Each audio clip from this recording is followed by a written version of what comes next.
good evening. So, ayan na nga, nandito kami ngayon sa night market. Ayan, maraming barbecue. Ang daming kumakain. Dito kami ngayon sa bayan ng Hagna. Namili kami ng ng kalamay. Basta marami kami pinamimili. Pero hindi namin ito ipapasalubong kasi matagal pa ang uwi namin. Bumili lang kami para maiwan sa mga bata dahil pupunta kami ni Mama bukas ng Cebu. So, ayan. Dito kami sa night market. Kakain kami daw. Order ka na. Saan ako po? Doon na lang tayo kasi kunti lang tao. Tapos magpaluto ka na rin kay Mama. So, ayan.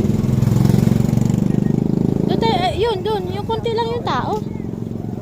So, dito kami sa bayan ng Hagna sa May Pier. Ayun, doon banda ang bilihan ng mga pasalubong. Ayan, dami namin dala.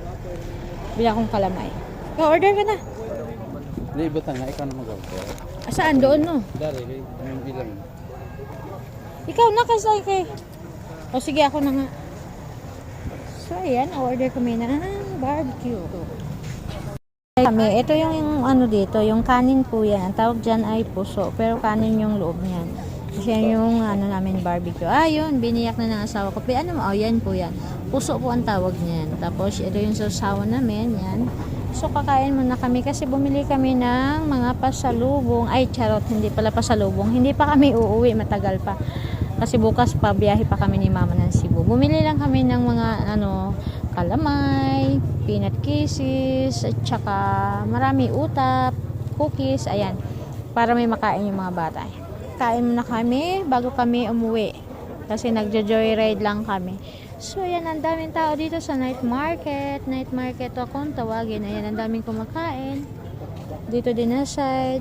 Tapos doon kasi sa unahan, doon yung bilihan ng pasalubong. Ito po yung public market ng Hagna, Bohol. Ayan. Doon naman yung pier ng Cagayan. So, yung bilihan ng mga pasalubong sa Hagna Bayan. Ayan, ang daming mga yan, yung mga pasalubong, yung mga kalamay, lahat-lahat ng mga produkto ng ang daming kalamay yung yan, ang daming kalamay dyan. Ito talaga yung pinakabilihan sa bayan. Ayan. So, pupunta lang kami rito kasi bumili rin kami, pero hindi naman namin ipapasalubong, gawa ng matagal pag-uwi namin. Yung lalafangin lang namin. Tapos, kumain kami sa night market. Ayan, anong oras na? Pauwi na kami. Lamig. Uwi na kami. Medyo malayo Malayo tong bayan ng Hagna sa baryo yung Alihawan kasi.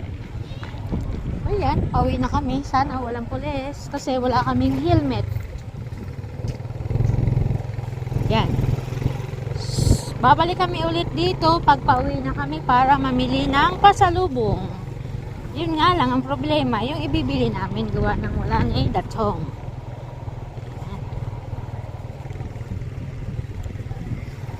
Uwi na kami. Bumili lang din kami ng barbecue para ulam ni Mother dear. So, yun lang. Bye!